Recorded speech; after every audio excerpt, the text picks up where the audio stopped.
Well,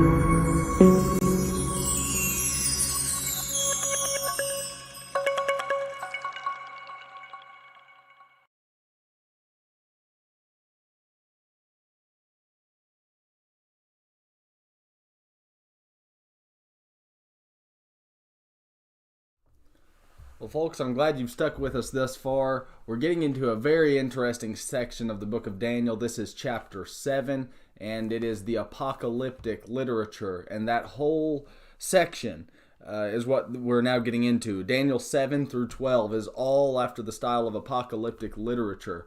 And we're going to have to really wade through some deep waters to make sense of a lot of this.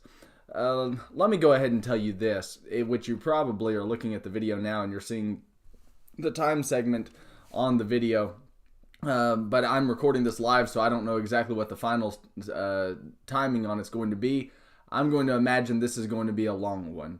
Daniel chapter 7 is absolutely packed with material. So hopefully the last one, which was short, I think chapter 6 I think it ended up being something like 13 minutes. We're definitely going to make up for its brevity in this one. This one's going to be a longer segment. Let's go ahead and take a look at 7. Well, I need to tell you some stuff about apocalyptic literature first, shouldn't I? Let me just go ahead and do this, and I'll list off a couple of things. I'm just brainstorming for the most part. You can see some of this documented a little bit in the book, my commentary on Daniel. But apocalyptic literature. What are some things that are noticeable about it? Well, they pertain to conflict. And we might even embellish that a little bit more and put cosmic significance. The conflict that's discussed in apocalyptic literature is of cosmic significance. So Isaiah uses apocalyptic literature, Zechariah uses apocalyptic literature, Daniel of course does, and Revelation is probably most notorious for it. Another thing is that it often has the conflict, but it has it as pictures. So don't be shocked to see something like beasts, dragons, and etc. In the biblical style, the apocalyptic literature pertains to the kingdom. There is and that again is the cosmic significance there. But the kingdom, specifically when we talk about the kingdom in biblical literature, sure, it started out as just God's reign over all of the earth. Genesis 18:25 said something like, surely the judge of all the earth will do right. Psalm 136:3, Psalm 95:10, Psalm 95:3, Psalm 96:10, and a host of others say that God was king long before anything else happened on planet earth. God was king, he was Lord, and he's Lord of earth. Then something happened interestingly with David and the Davidic monarchy. So we think about the kingdom then even next, in the next phase of the kingdom, as the Davidic phase. We think of it as the Davidic phase. And that's true. That is true.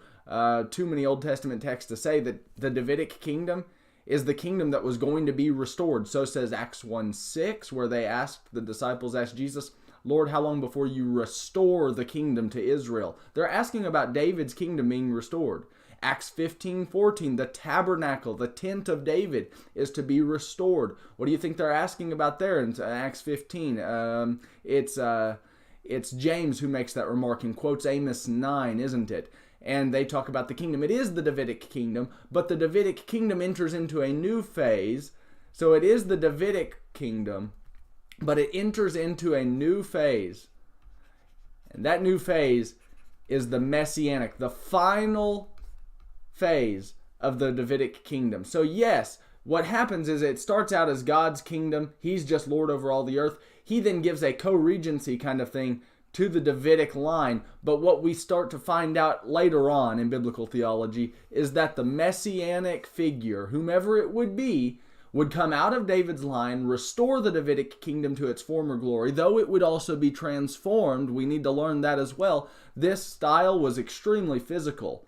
but it would be transformed, but it would still be the Davidic kingdom that was to be restored, and God was going to do all of this through the sole messianic figure. We find out in the New Testament his name was Jesus of Nazareth. And then there's, of course, this point, and this kind of goes back to the pictures element, and that is that there is figurative language.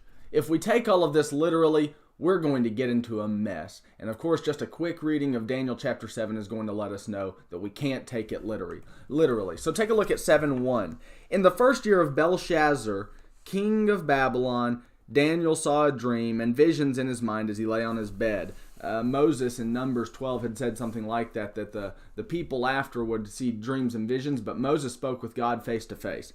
And it says, then he wrote the dream down, related the following summary of it. So here's what the dream consisted of. Verse 2, Daniel said, I looked in my vision by night, and behold, the four winds of heaven were stirring up the great sea. The great sea says something about unrest, cosmic unrest. And you've got four beasts that are going to come up out of the sea, the waters that are troubled. This metaphor, figurative language, right? This metaphor of the shaky, disturbed sea is used all over the biblical literature, especially in the prophets like in Isaiah, the Psalms even, and then even the book of Revelation. So take a look at this, and in Revelation you might be accustomed with the sea beast. So four great beasts are going to come up out of the troubled waters. And it says in 7:3, four great beasts were coming up from the sea, different from one another. Let's get through verse 8, 7:4 through verse 8. 7:4 says, the first was like a lion and had the wings of an eagle. I kept looking until its wings were plucked. It was lifted up from the ground and made to stand on 2 feet like a man. A human mind was also given to it. That's the first beast. The second beast, a second one, verse 5, resembling a bear. It was raised up on one side, and 3 ribs were in its mouth between its teeth. And thus they said to it, arise, devour much meat. That's your second beast, a bear. The first one is a lion with the wings of an eagle. The second is a bear, and it's raised up on one side. The third beast, verse 6, is like a leopard, which had on its back 4 wings of a bird. The beast also had 4 heads, and dominion was given to it. So you've got a third beast. It's a leopard, and it's got wings on its back. This is verse 7. And I kept looking in the night visions, and behold, a fourth beast, dreadful and terrifying and extremely strong. It had large iron teeth. It devoured and crushed and trampled down the remainder with its feet. It was different from all the beasts that were before it. It had 10 horns. While I was contemplating the horns, behold, another horn, a little one, came up among them. 3 of the first horns were pulled out by the roots before it. And behold, this horn possessed eyes like the eyes of a man, and a mouth uttering great boasts. Okay. We're not even into the remainder of the text yet, so this could be a little bit premature, but I think it's probably the best way to go at it. Let me tell you this. Let me tell you this to start out. And I've said this back in chapter 2. Everybody agrees that Daniel 2 equals Daniel chapter 7. The similarity is striking. I don't know a serious commentator. I don't know an unserious commentator, a non-serious commentator who thinks that Daniel 2 isn't equivalent to Daniel 7. Everybody I know says that Daniel 2 and Daniel 7 are equivalent. In Daniel 2, we've got this gold section of the statue. In Daniel 7, we've got a lion. In Daniel 2, we've got the silver element of the statue, of the colossal image. In Daniel chapter 7, we have a bear. In chapter 2 of Daniel, we have this torso section of bronze. In Daniel chapter 7, we have a leopard. In Daniel 2, we have the iron, and the iron mixed with clay. And in Daniel chapter 7, we have it just says this in verse 7, a fourth beast, dreadful and terrifying. It doesn't say dragon, but that's the kind of picture that I get. That could be wrong. Who knows? And I mean, I don't want to be trivial, but who cares? Daniel 7, we have something like this kind of beast down here. We'll put it even in quotes just to mark out that it doesn't use the word dragon. We've got something like that, though, just for sake of simplicity. What's the point? Well, in both cases, these nations are going to be the same. Whatever the gold is in Daniel 2, it is the lion in 7. Silver, bear. Bronze, leopard. Iron and clay, dragon. You get this idea. So, we've got a number of ways to go with this. Let me give you a couple of the options that we've already talked about it to some length. A conservative view, the conservative view always ends in Rome. all of the conservatives, even if I disagree with their final take on the matter or some of the details that are going to get worked out here in chapter 7, all of the conservative views say Babylon, Medo-Persia, Greece, and Rome. It always culminates. The fourth beast in a conservative view is always Rome.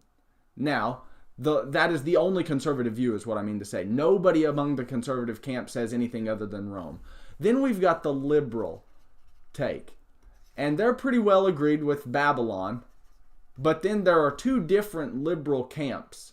The first one is this. The first one is to say that it's Media, and then Persia as the third, and then Greece. Or the second liberal camp diverges here and says Medo-Persia, and then Greece, but then Antiochus, who was one of those kings in Palestine who stemmed out of the Grecian Empire. So in this case, you've got 1, 2, 3, 4. And the liberal camp divides into two different groups. One says that the fourth beast is Greece with Alexander. The other camp says it's Antiochus, which would come later on about 175 BC. So we've got a couple of different options here to work with. And let me say this, there are some scholars who are more of a conservative persuasion and a lot of things that hold these kinds of views. But I think that's extremely problematic since we pointed out a number of things. In Daniel, let me reiterate this, something I said in Daniel chapter 2. Why do I think that Rome is the fourth? Why do I think that? Why do I reject the idea that it would be Greece or Antiochus? Well, this is a first point. Medo-Persia in Daniel's text is always one. They are always one empire. They are never divorced from each other in Daniel's text. Second, we don't have room. There is no room for an independent Median empire. If you divorce the two and say it goes from Babylon to Media to Persia, you've got a problem because Babylon falls off in 539 and Persia begins in 539. There's no room for an independent Median empire. Then if we make a couple of other observations, the 4, I've talked about this at a time or two, so I'm not going to belabor it again, but the 4 speaks of coming from the third beast, so says 7:6. The 4 is also used in chapter 8 and verses 20 through 22. The 4 in 8:20 through 22 stems not from Persia, not from Media, but from Greece. The third beast in 7:6 then represents Greece, and 8:20 through 22 is going to validate that. And then point number 4, the Messiah's kingdom. Messiah's kingdom is going to surface not in the days of Antiochus or of Greece, but in the days of those kings, Daniel 2:44. This cannot be the Maccabean era, and like I've pointed out before, if you had in 175 BC, you have this author writing backwards about the Maccabean era right here. He's not going to write about the Maccabean era in retrospect as equaling the Messiah's kingdom. What a disappointment that'd be. Anybody who says that, oh, right here, this is the era where the Messiah came, they'd say, history does not prove that. This fellow here, if he were a fake 2nd century author posing as Daniel, wouldn't write that back that way. So here's my point. When we look at the conservative view versus the liberal view, both of these options that the liberals suggest, options 1 and 2, all of this is out. The conservative view is to be favored, and there's a little bit more on this even in the commentary as to why that would be. Okay, so let's go back to 7, Daniel chapter 7, and let's see if we can pick up a little bit more then. There is this horn, 7:8 says. There is another horn, a little one coming up from the beast. Now this is what this means then. Who is the little horn? We need to ask about the identity of the little horn. But while we're questioning this, we need to get the rest of the data. I'm jumping ahead. This is Daniel 7:15. As for me, Daniel, he sees a little bit more in the vision. We'll get to that. It says in 7:15, Daniel, my spirit was distressed within me. The visions in my mind kept alarming me. I approached one of the angels, perhaps standing by, and began asking him the exact meaning of all this. He told me, made known the interpretation of these things. Here it is. This is 7:17, the interpretation. Some of these things are factual. Some of these things we're going to have to even interpret. But here's some of the facts. Verse 17. These great beasts, which are 4 in number, are 4 kings who will arise from the earth. Hold that thought. Hold that thought. Let's put this here. 7:17 says that the 4 beasts are 4 kings. But if you drop down to verse 23, Daniel 7:23, it says the 4th beast will be a 4th kingdom. It looks like to me that the beasts equal kings, and the kings are representatives of the kingdoms. The beasts, kings, and kingdoms all go together. So, like in chapter 2 where it says, you, Nebuchadnezzar, are the head of gold, Nebuchadnezzar is the embodiment of the Babylonians. So we shouldn't make some fit about the kings versus the kingdoms. Well, is it the king as an individual, or is it the kingdom as a nation? It's the king who stands as a representation of the entire nation. Very clear to me. 7:23 says the 4th beast will be a 4th kingdom. He's talking about empires as represented by the kings and not just individuals in isolation. This is 7:18. But the saints of the highest one will receive the kingdom and possess the kingdom forever for all ages to come. And it says this in 19. Daniel says, I desired to know the exact meaning of the 4th beast. Who is the 4th beast? Which was different from all the others, exceedingly dreadful, its teeth of iron, its claws of bronze. It devoured, it crushed, it trampled down the remainder with its feet. And the meaning of the 10 horns, Daniel wants to know, what about these 10 horns that come up from this dragon? And it says this in verse 20. It says, and the other horn that came up. There are 10 horns, and then an 11th one comes up. He wants to know about the 11th horn, the little horn. And so he says, namely the horn which had eyes and a mouth uttering great boasts, and which was larger in appearance than its associates. Daniel, verse 21, 7:21, kept looking, and that horn, the 11th horn out of the 4th beast, was waging war with the saints and overpowering them, until the Ancient of Days came, and judgment was passed in favor of the saints of the highest one, and the time arrived when the saints took possession of the kingdom. Now, it goes on, 7:23. The 4th beast will be a 4th kingdom on the earth, which will be different from all the other kingdoms, and will devour the whole earth, and tread it down and crush it. So, if we're right to identify it as Rome, the threat is coming from Rome, the 4th beast. But there's an 11th horn that comes out of this 4th beast. As for the 10 horns, out of this kingdom 10 kings will arise. That's what it says. In 7:24 it says, out of this kingdom 10 kings will arise. And another will arise after them. And he will be different from the previous ones, and he will subdue 3 kings. In 7, Daniel 7, 7, and 8, we've got the horn uprooting 3 horns. The 11th horn, let's draw this out. You've got the 4th beast. You've got beast 1, you've got beast 2, you've got beast 3, and you've got beast 4. And it's out of this that we have then 10 horns, and then we have an 11th horn, and this 11th horn uproots 3 horns, 3 of those 10 horns. Now, we're seeing in chapter 7 that these horns here are 10 kings. That's what it says, more or less, in 7:24. And the 11th horn then is going to be an 11th king, wouldn't you think? And it's going to uproot 3 kings.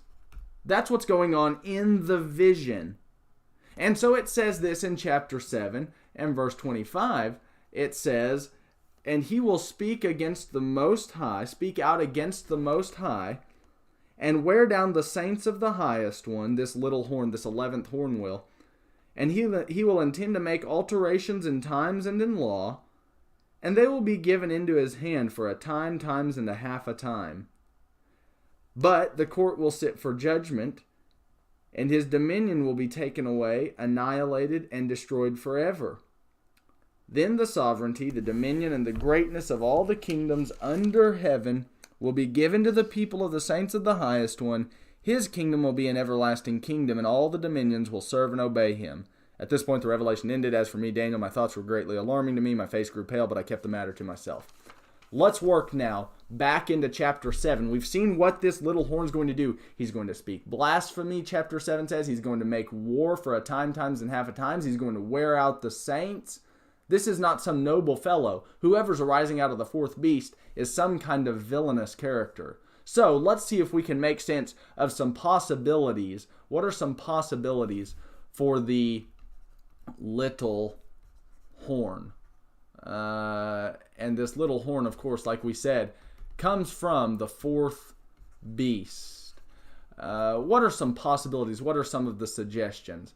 Let's see where I want to start with this. The liberal critical view, let's go with possibility A for a moment, is to say that the little horn is Antiochus IV Epiphanes, who is a villain in the days of the Maccabean era.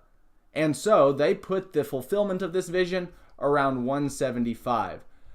We've already pointed out a number of reasons why this can't go. Greece or Antiochus is just simply not the fourth beast. It's just simply not.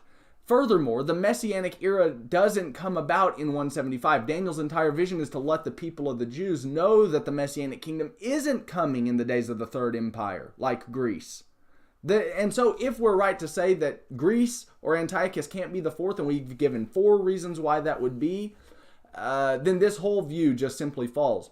But what it does allow the liberal critical scholars to do is try to write all of this from a 2nd century perspective backwards and reduce the supernatural, miraculous, predictive prophecy. This way, the historian of the 2nd century can just write about Antiochus looking backwards rather than making a legitimate prediction of the future.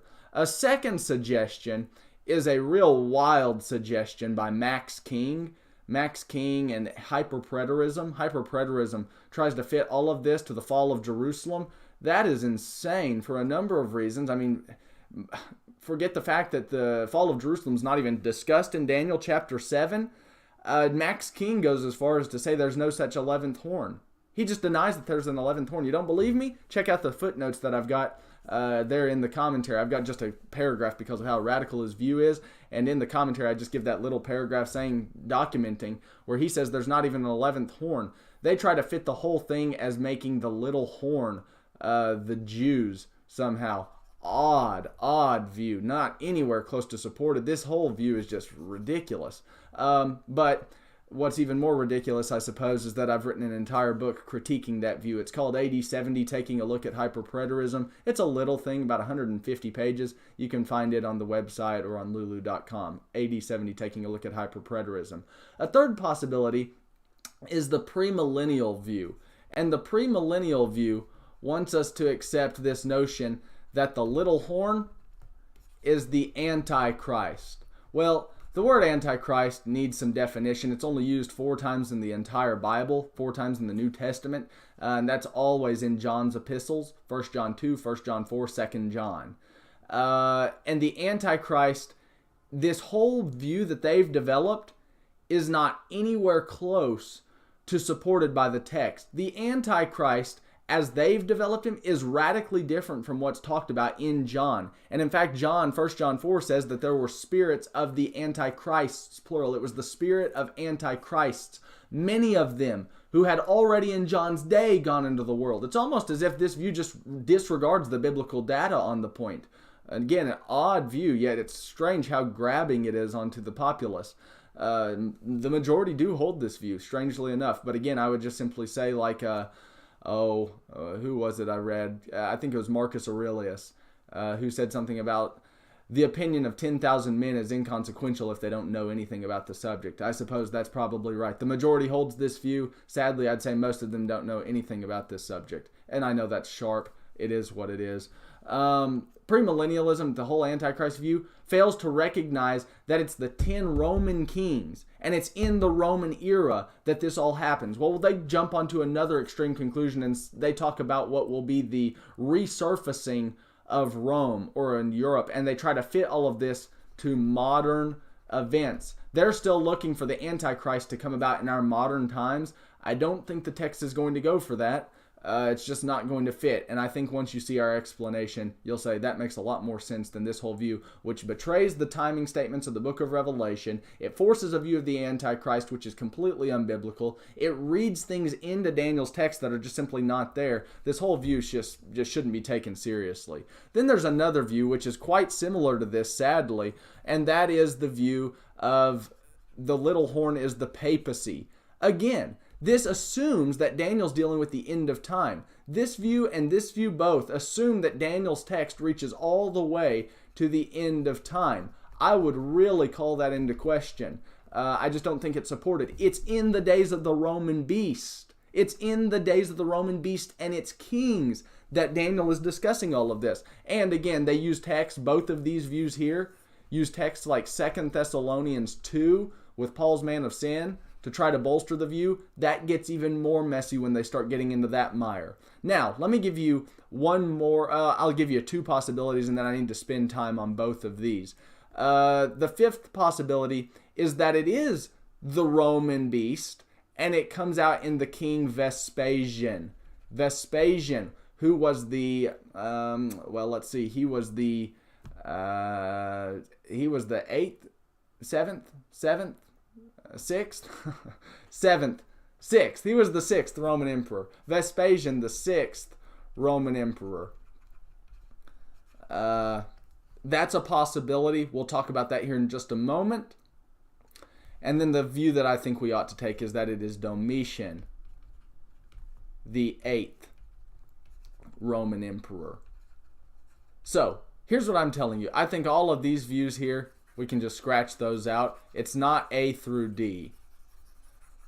And we need to examine whether or not it's truly going to be Vespasian or Domitian. And I'm telling you, I think we ought to favor the view that Domitian, the 8th Roman emperor, is the little horn of Daniel. Let's see if I can establish that. First, I need to tear down the view that Vespasian is the little horn. Vespasian as the little horn. Is this a possibility? Well, it says this. There were the 11 horns, right? The 11 horns. So, in a very noble way, this view says that the 4 beasts are Babylon, Medo-Persia, Greece, and Rome. So it's out of Rome that these 11 kings are going to come. These 11 horns. The 11th horn is the one we're saying is the little horn. Let's see if we can list those off in this view. Pompey, Julius Caesar, Augustus, Tiberius, Caligula, Claudius,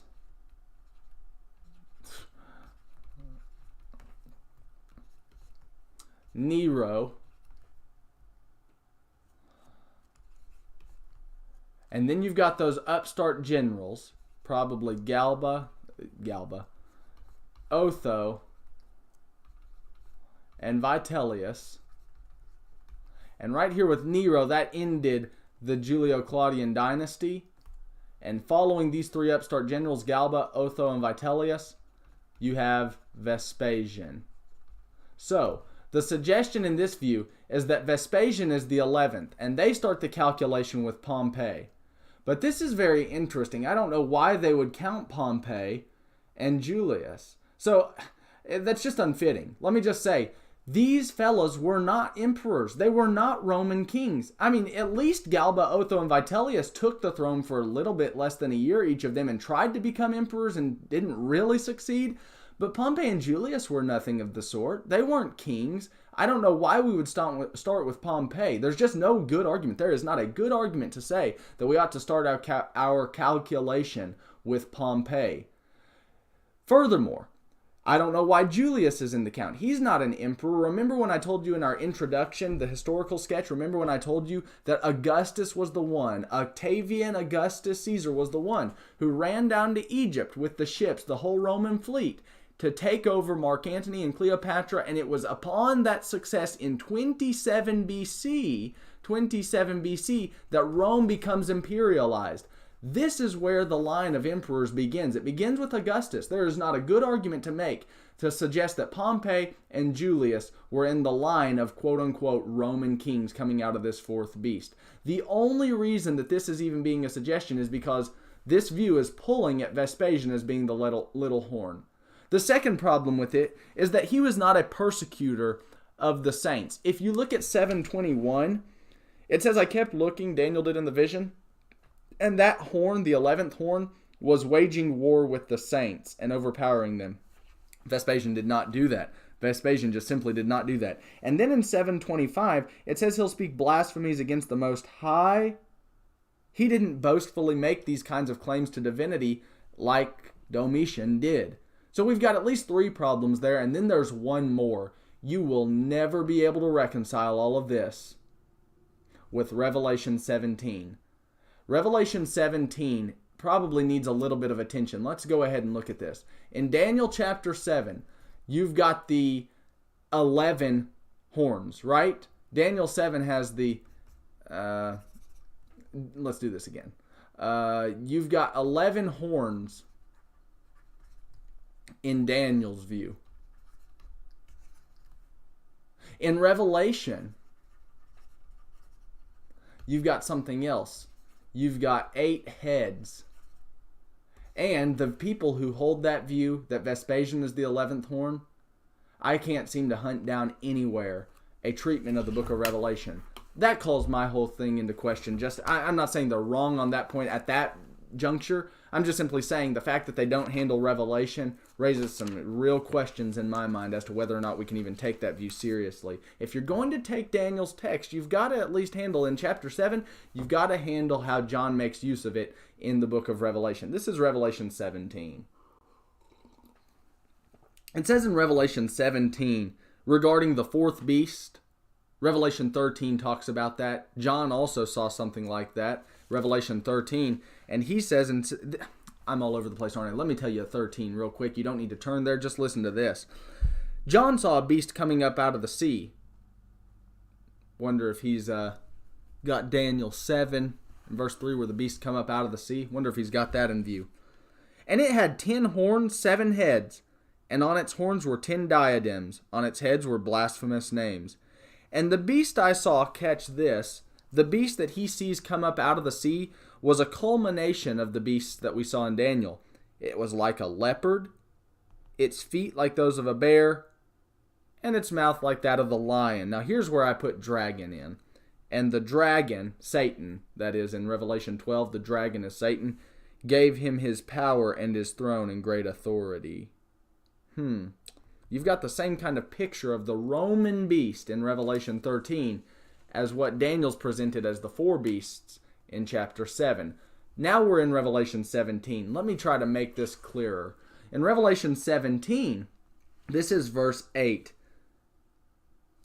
The beast that you saw was and is not. It's talking about the Roman beast. And I think most conservative scholars would go for that. But it says in verse 9, here's the mind which has wisdom. The 7 heads on the beast are 7 mountains upon which the woman sits. And everybody knows that in the Roman era, it was called the Septimontium. The Roman city was called the Septimontium. It was the 7-hilled city. There's secular writings about this all over, everywhere, littered everywhere. Rome was the 7-hilled city. Rome was the one under discussion here in 17. John's writing during the Roman Empire. He's got Rome in view. But let's go further. This is 17:10, Revelation 17:10. And there are 7 kings. 5 are fallen. 1 is. The other is not yet come. And when he does come, he must remain a little while. So he says something like this in John. He says there are 5 kings. This is Revelation 17, verse 10. He says there are 5 kings. 1, 2, 3, 4, 5. And he says 5 are fallen. And then he says, and 1, the 6th fella, presently is. This is the king who's reigning while John writes the book of Revelation. And then he says, and there's another who's yet to come, and he'll continue a little space. Revelation 17:10. But He says, the beast which was and is not is himself also an eighth king and is one of the seven. And he goes to destruction. What does he mean when he says he's one of the seven? In Revelation 13, listen to this. The beast that comes up out of the sea has 7 heads. This is 13:1. I saw a beast coming up out of the sea, having 10 horns and 7 heads. This is the seven kings that John's viewing in his vision that make up the Roman Empire. And listen to what happens to one of these heads in chapter 13:3. I saw one of its heads as if it had been slain, and his fatal wound was healed. I think that the head that gets whacked off of the 7-headed beast, the Roman beast, is this one right here. It's Nero. Nero, the persecutor of the saints, dies. And what happens? Its wound was healed. Another head pops up in place of the head that was slain, that was chopped off of the beast. The 8th fellow revives what had been done by the former fellow. This is Domitian. Domitian is the 8th Roman emperor, and he revives what had been done by Nero. Nero was the first great persecutor of the saints. Vespasian is not. Titus is not. Domitian resumes it. We have the 8th head as Domitian. Now here's my point. That's all tricky, don't you think? Isn't this quite messy? If you've not spent time in these texts, this is tough stuff. But in chapter 13, 1 through 4, and chapter 17, verses 10 and 11, we have to do something with the picture of the beast with the heads and the horns. We have to do something with it. And I'm saying that the view that says Vespasian is the little horn of Daniel 7 doesn't give us a treatment of this at all. In order to take it seriously, we need to hear from that view on what's going on in Revelation. Let them explain as they will, they need to explain. Let's go back to Daniel 7 then. We've torn down the view I feel that it's sufficient. We've torn down the view that Vespasian is in view. So let's see if we can make some sense then, including the book of Revelation, as to how I think Domitian is in view. In Daniel's text, we have horns. And how many of them do we have? We have 11. We have 1, 2, 3, 4, 5, 6, 7, 8, 9, 10, and 11. In John's text, John 17, Revelation 17, verses 10 and 11, he sees heads. He sees heads instead. Now, is that a problem? I don't think so. Both of these are visionary, dramatic presentations. Horns and heads can represent the same thing. They're in different visions, though. So, John has how many heads? 1, 2, 3, 4, 5. But he doesn't have, he doesn't quite have 6, 7, 8, 9, 10, 11, does he? He ends on 8. And so we've got 6, 7, and 8. We've got 3 missing ones here in John's presentation. Why does he only see 8 heads, whereas Daniel sees 11 horns? How do we account for the 3 that are missing? How do we account for the 3 that are missing? How do we account for the 3 that are missing? Let's see if we can make sense of this. I think everybody at this point agrees that it's the Roman beast. But check this out. Daniel sees Augustus, first emperor of Rome. You know, that's the historical sketch again. The first emperor of Rome was Augustus. John sees Augustus. Daniel sees Tiberius. John sees Tiberius. All of these were legitimate Roman emperors. Caligula.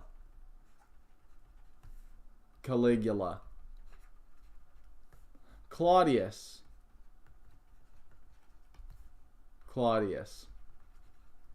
And then, of course, there's the famed Nero.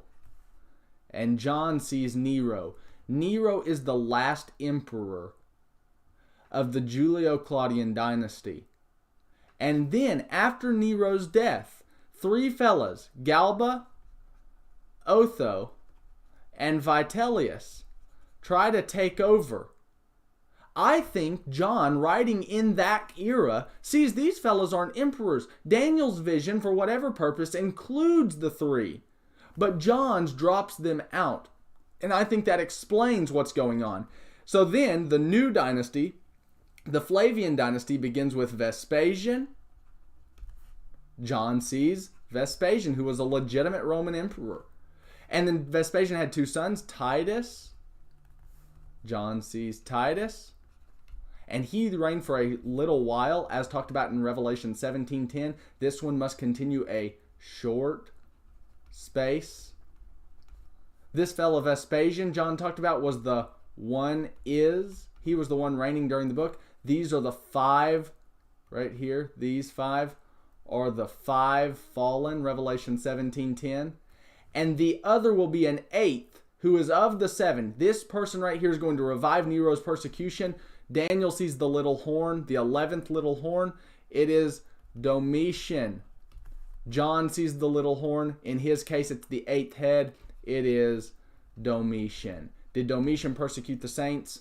Look, folks, you just need to read some of the literature on Revelation. I've got my own little book out on it, Exposition of Revelation, you might enjoy. I'm working on another little thing right now, which is a little bit less academic than the commentary, but maybe in the future we'll have something come out on Revelation that's even a little bit more approachable as well. I think this accounts for the three that are missing, you see. There are three that are missing right here in John's text. Why does he have 8 heads whereas John has 11 horns? I think they both end up in Domitian. Do you see that? I think that at least accounts for Revelation. So let's get back into Daniel chapter 7 and see if we can't make some sense of what's going on here. This is Daniel 7 and verse 7. He kept looking in the night visions, and behold, a fourth beast, dreadful and terrifying and extremely strong, and it had large iron teeth. It devoured and crushed and trampled down the remainder with its feet, and it was different from all the beasts that were before it. It had 10 horns. This is all on the Roman beast. And I was contemplating the horns. Another horn, a little one, came up among them. The first of the three horns, the three of the first horns were pulled out by the roots before it. And behold, this man possessed eyes like the eyes of a man, and a mouth uttering great boasts. So, I think that the little horn, the one that does all of this sort of thing, is Domitian. Now, let's see if I have any problems with my view, because we don't want to just ignore the difficulties that exist. Are there difficulties with the Domitian view? Does my view have any difficulties? I mean, depends on how you want to define difficulties, I suppose. Let's take a look at number 1. We've already dealt with that. Horns versus heads. Look, again, we're in visionary literature. We're in apocalyptic literature. So if one vision, Daniel 7, has horns, and another vision, Revelation, has heads, I don't think it's a problem that two different figures represent the same reality. So, let me illustrate this in Daniel 7 and verse 6. This is Daniel 7 and verse 6. After this I kept looking. This is about Greece, right? This is the Grecian beast, don't you think? Daniel 7:6, the third beast, it's probably Greece. Daniel 7:6 says, there was a leopard, on its back 4 wings of a bird. The beast had 4 heads. The Grecian beast in Daniel 7, the Grecian beast has 4 heads. The next chapter, when we get to chapter 8, is going to talk about the Grecian beast as a goat, entirely different animal. But listen to the 4 representations. It's not heads in chapter 7. In Daniel 8:8, the male goat, Greece, don't you think? Well, that's what 8:21 says. 8:21 says that the goat is Greece. That's pretty explicit. This is 8:8, Daniel 8:8. The male goat, it says, as he was mighty, the large horn was broken, and in its place there came up 4 conspicuous horns. Don't you think in Daniel chapter 7 that Greece is in view? Don't you think in Daniel 8:8 Greece is in view? Don't you think that the 4 heads that come up in Daniel 7 represent the 4 generals of Alexander, Cassander, Lysimachus, Ptolemy, and Seleucus? Don't you think that the 4 horns that come up in Daniel 8 represent the same 4 generals from the Grecian beast, Cassander, Lysimachus, Ptolemy, and Seleucus? I think that.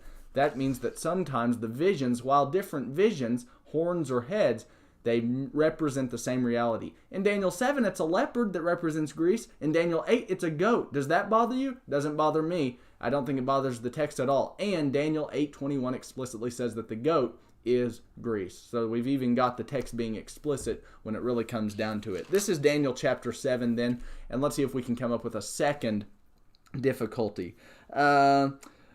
We've also explained not only the horns versus the heads, we've explained the 11 versus the 8. Don't you think that makes sense?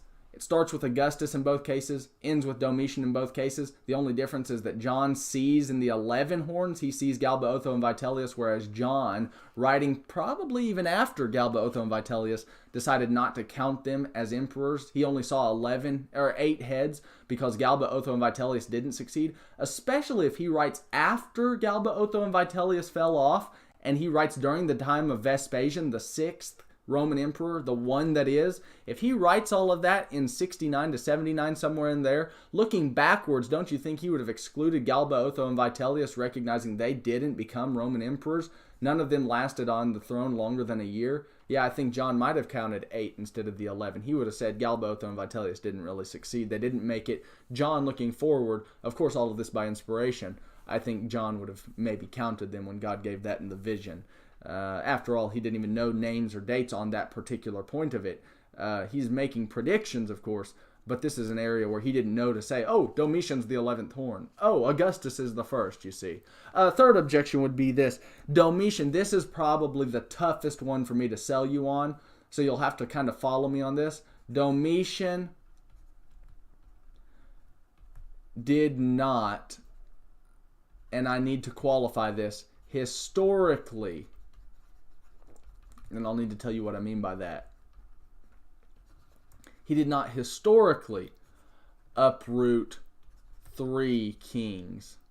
So, the Vespasian view has one thing that at least goes for it. I don't think it's a good point, but I think it's a point that appeals to a lot of people, you'll see. And that is that Vespasian immediately follows Galba, Otho, and Vitellius. It makes it easy for that view to say, look at this, the 11th horn, Vespasian, uprooted Galba, Otho, and Vitellius, and voila, there we have it. Now, I've already given you 4 reasons why I don't think that the Vespasian view is going to take. I mean, it counts Pompey and Julius, who weren't kings. There's no reason to suggest them as starting the calculation. Vespasian wasn't the kind of boastful fellow. He didn't war against the saints. And then there's no tact with the book of Revelation. All of that seems to me that the Vespasian view is out of touch. But it's a point here where Vespasian immediately follows Galba, Otho, and Vitellius, and so if everything I've just told you is true, and it is, it's a good selling point to the masses to say, look, Vespasian comes right after Galba, Otho, and Vitellius, therefore he must be the 11th horn. But that's only under the assumption that we're working with that historically, and that the uprooting of the 3 kings isn't something else. I think that the purpose of the uprooting of the 3 kings in Daniel 7 is 2 major things. The first one is this. I think, number 1, I think it calls attention. By saying that the 11th horn uproots the 3, I think it calls attention to the little horn, Domitian. So in the vision, by having this King Domitian being the one, by having him as responsible for uprooting the 3, well, I think it calls attention to the little horn. The second thing that I think is worth noting is that the number may just be visionary furniture. I think it may just be visionary furniture. Why does he say 3 kings will be uprooted? And why is that what happens in the vision? Maybe it does have reference to Galba, Otho, and Vitellius, but if so, the vision still wants us to see Domitian as the one doing the uprooting. Why do you think that is? Call attention to the little horn, Domitian. But there's also this. Take a look at 7 and verse 5. 7 and verse 5. It says it was raised up on one side and the 3 ribs were in its mouth. That's talking about Medo-Persia. Who do you think the 3 ribs represent? This bear, Medo-Persia, raised up on one side, it says, so you've got the higher side, probably Persia, and the lower side, Media, and then it's got 3 ribs in its mouth. Who do you think the 3 ribs represent? Maybe they don't represent anybody. Maybe they just simply are in the picture, in the vision, for the purpose of demonstrating the devouring aspect of the bear. There's another text, Isaiah 19.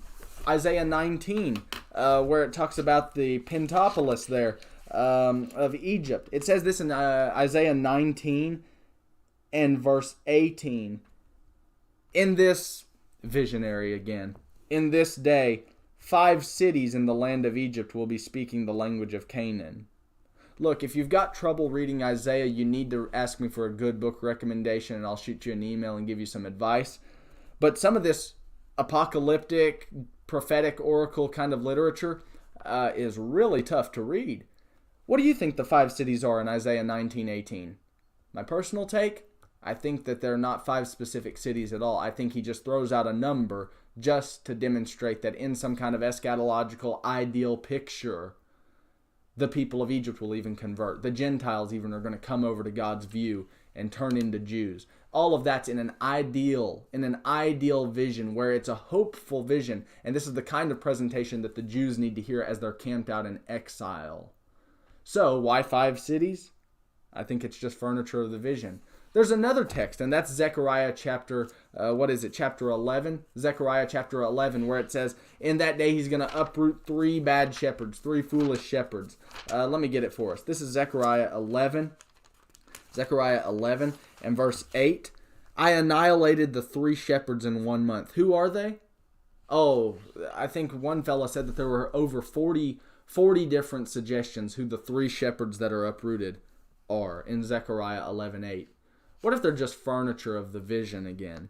So we've got different texts like Isaiah 19, Zechariah chapter 11, and then even here in Daniel 7, there are 3 ribs in the mouth of Medo-Persia's bear, Daniel 7:5. What if the 3 are just simply part of the vision and they're just furniture of the vision? Now, if you think that Domitian, or the 11th horn rather, if you think that the 11th horn had to historically uproot 3 kings, well, then maybe you've got a point. But I'm not sold on the fact that this 11th horn had to historically uproot the 3. I think it could just be a visionary element, and it calls attention to the little horn and its devouring character. This is a tough point to sell some people on, though, especially if you've not spent time in the prophets and are real familiar with the argument I just made. This is point number 4. This is question number 4. The little horn was to be destroyed at the coming of the Lord. Oh, let that one sink in. The little horn is to be destroyed at the coming of the Lord. This is one of those arguments that some of these fellows who like to think that it's the Antichrist or the papacy in view, they like to make this argument. And they say, no, the little horn is to be destroyed by the coming of the Lord. Check this out in 7:21. And that horn, the 11th horn, was waging war with the saints and overpowering them until the Ancient of Days came. Until the Ancient of Days came, and judgment was passed in favor of the saints of the highest one. So, the argument goes, the 11th horn has to be destroyed at the second coming of the Lord. But that is a major assumption. I don't think that it's the second coming of the Lord that's in view in Daniel 7:22. I don't think the Ancient of the Days coming is a personal coming of God at the second coming. You understand that? So a personal coming of God in Christ at the second coming. I don't think the second coming is ever in view in the Old Testament. I think that this coming here, destroyed at the coming of the Lord, is a visionary element just as in the rest of the prophets. Let me show you that. This is Isaiah 19:1. There is an oracle, a pronouncement against Egypt. In fact, the whole text starts out with this: the oracle concerning Egypt.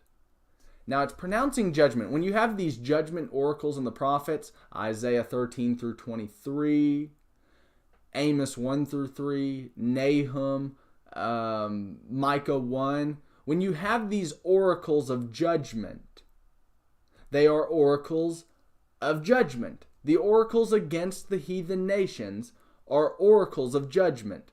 Now catch this. In Isaiah 19:1, it's an oracle of judgment concerning Egypt. And listen to the picture that's given. Behold, the Lord is riding on a swift cloud and is about to come to Egypt. If we were to read that outside of the context of Isaiah 19, we might say the coming of the Lord, there's the second coming. This language is a representative coming where God comes through the medium of another nation or peoples, and he brings judgment through them. The same kind of thing is said of Cyrus, who he came through to destroy Babylon. Isaiah 44, Isaiah 45. Then we have these other texts like, let's get Nahum. Nahum 1. Nahum 1 says the same kind of thing. Listen to this. Let's see here. Let's get 1 and 3. Well, 1 and 1. The oracle of Nineveh. Nineveh, the capital of Assyria. Nahum 1:1. The book of the vision of Nahum the Elkoshite. And it says in Nahum 1:2, a jealous and avenging God is the Lord. The Lord is avenging and wrathful. All of this in the context of bringing judgment upon Nineveh, the capital of Assyria. The Lord takes vengeance on his adversaries. He reserves wrath for his enemies. The Lord is slow to anger and great in power. Now catch this. And the Lord will by no means leave the guilty unpunished. In whirlwind and storm is his way, and clouds are the dust beneath his feet. In bringing judgment upon the wicked nation of Assyria, or in Isaiah's case of Egypt, it says here, God will have the clouds beneath his feet as he tramples upon the wicked nation. This is all visionary. This is all a picture telling us that the Lord's coming is actually through who actually judged Nineveh. It was the Babylonians.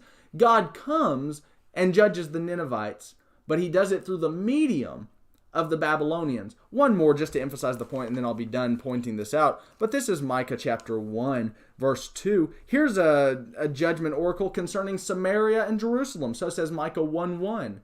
But in Micah 1:2, listen, people. He says, listen, O earth, and all it contains. Let the Lord God be a witness against you, the Lord from his holy temple. And listen to this in Micah 1:3. Behold, the Lord is coming forth from his place. He will come down and tread on the high places of the earth. How do you think he did that to Samaria and Jerusalem? How do you think God tread down upon the earth on Samaria and Jerusalem in the context? He did it through the medium of the Assyrians and the Babylonians. So, let's get back to Daniel chapter 7, and it says that the Ancient of Days would come, 7:22. Did Domitian, was he destroyed at the coming of the Lord? When we understand that the coming of the Lord is a representative thing, it's a metaphor, or he does it through the medium of something, we start to understand that a coming of the Lord is not by any means only in reference to the second coming. This does not have to be in reference to the second coming. And let me go to the New Testament now and spend just a moment with you talking about this. In the Olivet Discourse, Matthew 24, we have a bracketing around the entire text that says in Matthew 23:34, Matthew 23:36. In Matthew 23:36, Christ's Olivet Discourse begins with this remark: all these things will happen upon this generation. Matthew 24:34 says this. It says, truly I say to you, this generation will not pass away until all these things take place. Jesus speaks this somewhere close to around AD 33. And everybody knows a biblical generation is something like 40 years. Jesus says in around AD 33, within this generation, Jerusalem is going to fall. Listen to how he describes it.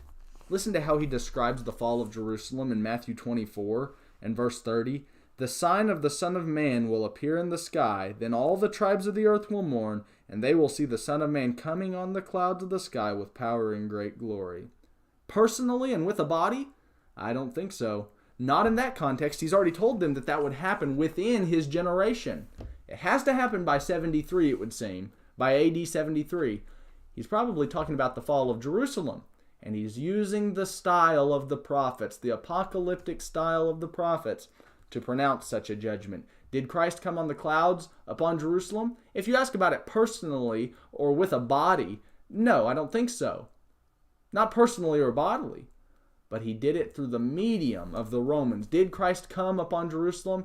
The entire New Testament says that he did. He did come upon Jerusalem. It's a metaphor. He did it through the medium of the Romans. It's a representative coming. Let me go a step further. This is the book of Revelation. This is the book of Revelation and chapter 2, where he says this. He says this in chapter 2 and verse 5 to the church at Ephesus. He says, repent and do the deeds that you did at first, or else I'm coming to you. Personally? I don't think so.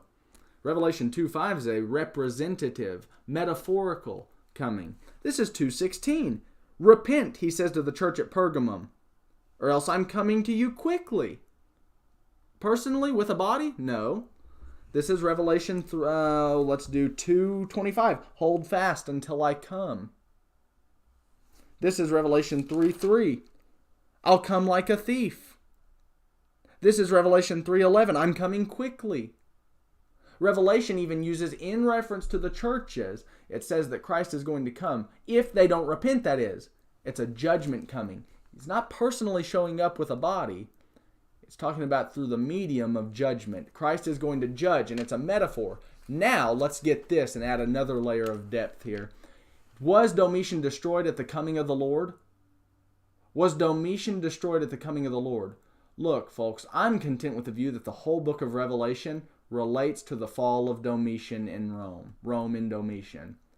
The whole book of Revelation revolves itself around the fall of the Roman beast. The entire book of Revelation revolves around the fall and the demise of the Roman beast, and therefore the deliverance of the saints. With that in view, you've got Revelation. Let's do this. We need to do this. The book of Revelation deals entirely with Domitian's demise. Domitian, who is the representative of the entire Roman beast. In 1:1 and 3, it tells us that the events are at hand and soon or quickly to come to pass. In Revelation 22, verses 6 and 10, you have the exact same kind of verbiage, and I make a number of arguments in my commentary as to why we need to see it this way. So this is not the only argument. I give about 4, I think it is. The same kind of literature, at hand, soon and quickly to come to pass. The entire book is bracketed with this kind of remark to let us know that the entire book revolves around a time in John's own day. It relates to Domitian. It relates to that persecutor, the 11th horn of Daniel, the 8th Roman emperor. It's all about that. This is what is called an inclusio argument. John makes an inclusio argument to let us know that the entire presentation in Revelation, even chapters 20 and 21 and 22, all of it deals with Domitian and his demise. You don't believe me? Get my book on Revelation and see if it doesn't make some sense to you when you're done reading it. Was there a coming in all of this? We need to look at Revelation 22. This is Revelation 22:6. He said, 22:7, behold, I'm coming quickly. Revelation 22:12, behold, I'm coming quickly. 22:20, I'm coming quickly. Why do you think he keeps saying that? Did he come quickly? Or are we still waiting 2,000 years later? No, he did come quickly. It was a representative, metaphorical coming, just like the prophets talked about. God did judge Rome, and he came right through and bombed Rome right out of existence. Where's Rome today? Oh, that's right. God judged them. So, back to Daniel chapter 7. Domitian would be destroyed at a coming of the Lord, and I think Revelation talks about the very same coming. Yes, Domitian was to be destroyed at the coming of the Lord, but it's a presupposition to say that it had to be the second personal bodily advent coming of our Lord. I don't think it was. Rome was bombed out of existence. The 11th horn is no longer to be seen. It was part of the Roman beast. It was in John's day, and all of that was to be at hand soon and quickly to come to pass. Maybe that makes a little bit of sense. Well, I need to give you our fifth thing. Difficulty with the Domitian view. Do we have one more? I've given you a number. We did the heads versus horns. We talked about that. We talked about number 2, which was the 11 versus the 8. We talked about number 3, the uprooting the 3 horns.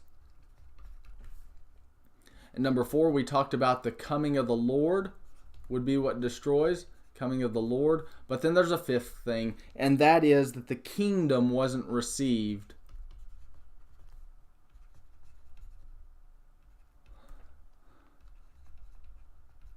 at Domitian's fall. Well, this is a whole nother discussion. You need to get a copy of Jim McGuigan's book, The Reign of God.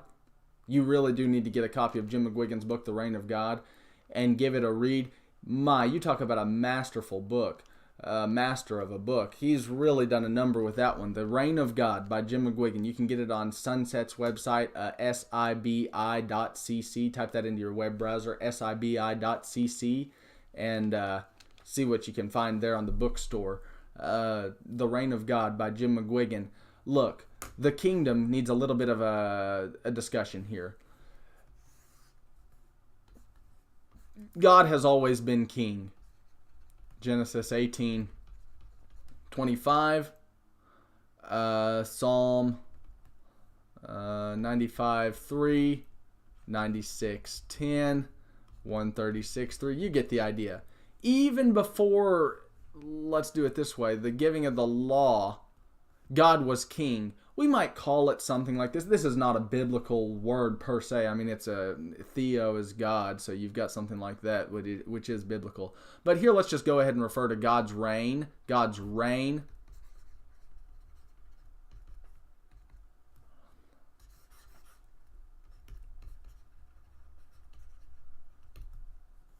As the theocentric kingdom. This is back in the days of the patriarchs like Abraham and Isaac and Jacob. Was God king back in Abraham's day?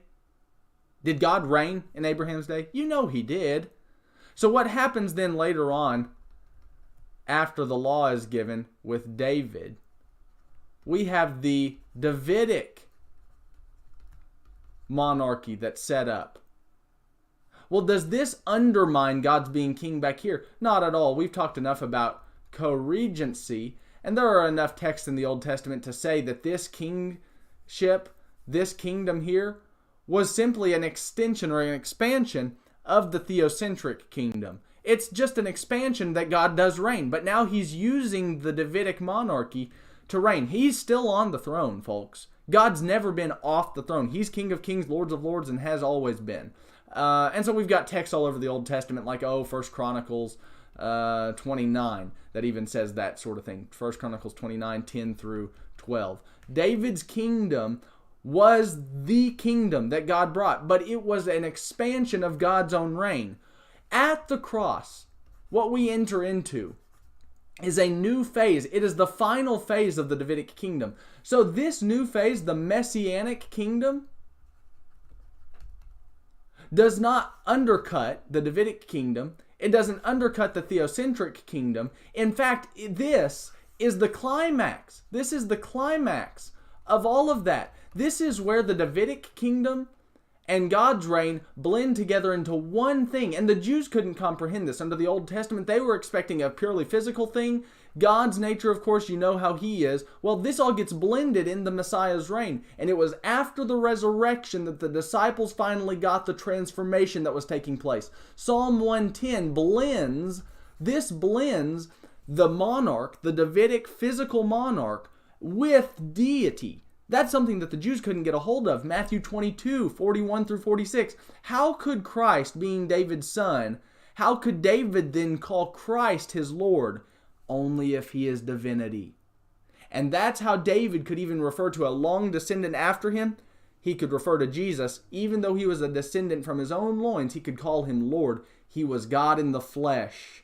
And we have a blending in the Messianic phase, where this does restore the Davidic kingdom. It dropped out here in the exile. This being the exile, this is getting messy, isn't it? The exile period here, What dropped out in this part, the exile, is going to be restored. It is the kingdom of David. It is the throne of David. Luke 1, 31 through 33. Acts chapter 1 and verse 6. Acts 15 and verses 14 through 20. All of this is true. The Messianic kingdom it's not a new institution that just began at the cross. It's a new phase of what had always been true. God reigns. So let's get this point and see if we can't make some sense of what's going on in Daniel's text. If we do have a theocentric section, and then we do have the Davidic monarchy, what happens at the cross is this is God's reign in Messiah. Now let me make this point.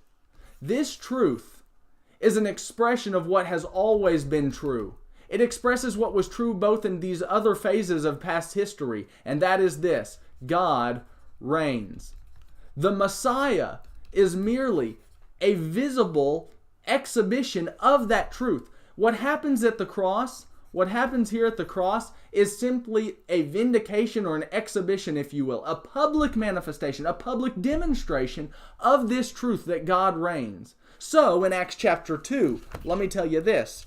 In Acts chapter 2, we enter into a new phase where the Messiah is on the throne. This is a new phase, but it's still the same old kingdom. It's God's old kingdom, and it's God's old kingdom in the Davidic covenant that's being restored. And so in Acts chapter 2, listen to this. It says in 2 and verse 36, "Let all the house of Israel know for certain that God has made him both Lord and Christ." Lord, Kyrios, Christos, Messiah. God made him the Messiah. How? Oh, the whole unit there, 29 through 35, through raising him from the dead. The resurrection from the dead was a public demonstration, a public manifestation that God reigns. And that's what's happening in Christ. Now let's go a step further. Let's work our way forward from the cross and see a couple of events here. Christ began reigning here.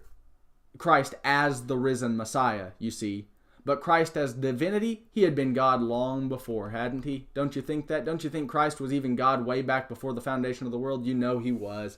This is Acts chapter 2. The resurrection establishes Jesus publicly as Lord and Christ. It begins a new phase, the phase under the Messiah. So, we can't say that Christ, by virtue of his divinity, that is, became king here. By virtue of his divinity, he had always been king. This is by virtue of his humanity. You really do need to see Jim McGuigan's book, The Reign of God. It really is worth the price of the book and worth your time to read. But then what about this event? AD 70 and the fall of Jerusalem. What's going on there? Let's get this text. This is Luke 21, 31. This is Luke 21, 31. In Luke chapter 21 and verse 31, it says this. It says, "So you also," this is the Olivet Discourse, speaking of the signs leading up to the fall of Jerusalem. It says in Luke 21, 31, "When you see these things happening, recognize that the kingdom of God is near." If we had signs going on right here, let's say in AD 66, leading up to the Jewish war, which climaxes in the fall of Jerusalem, let's say the signs are right here. If we see those signs, are we to recognize that the kingdom of God is near in the sense that it hadn't existed until 70? That is not what that text is saying. It is saying this: what was made true publicly at Pentecost Day in the resurrection of Christ, that Christ by virtue of his humanity is now the Jewish Messiah, that truth is now publicly going to be manifested, vindicated, exhibited once again, but this time over a new thing, AD 70 and the fall of Jerusalem. The same truth here, that Christ reigns, is now going to be manifested in another event, AD 70. There's another event. This is AD, let's say 96, with Domitian's fall. And so it says in Revelation 5:10, Revelation 11:15, Revelation 12 verse 10, and Revelation 24 through 6.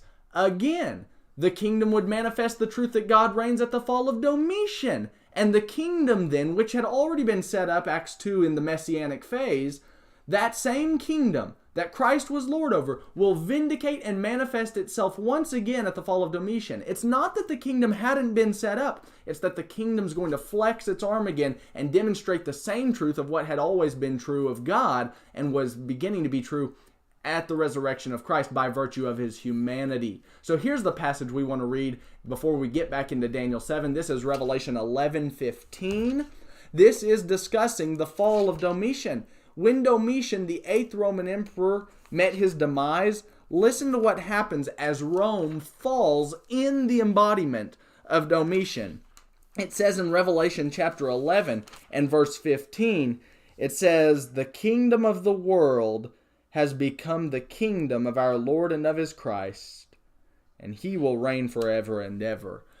It's not that Christ hadn't been king, you see.